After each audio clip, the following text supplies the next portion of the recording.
बोले तू रट करू जान खाली पैसा पैसा करो तू ऑर्डर पूरा खोल के अपन जीरा नहीं तो यही जा हलाल हो जाएगा।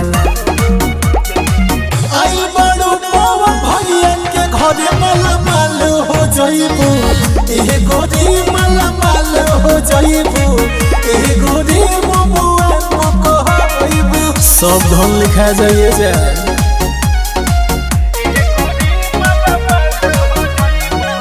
Music by Om Prakash.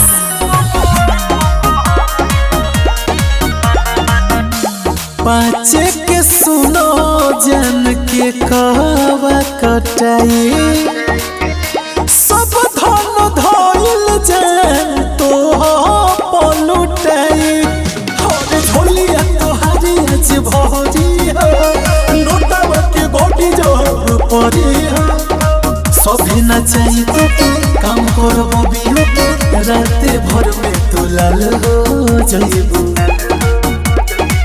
आई बड़ो भैया के घरे मालामाल हो जाइबू ए गोरी मालामाल हो जाइबू ए पपी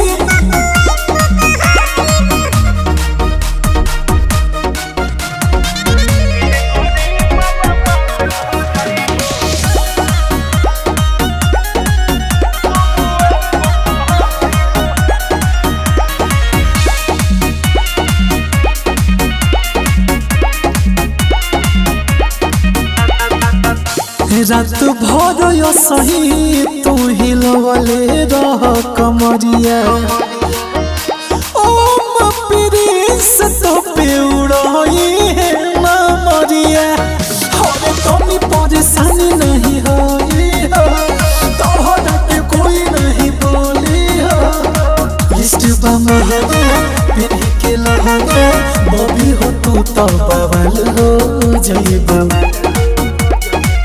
आई बड़ो पवन भैया के घरे मालामाल हो जाइबू ए बबी मालामाल हो जाइबू ए सोना बबुआ को कहइबू गड्डी से बड्डी तो पा जाएगा।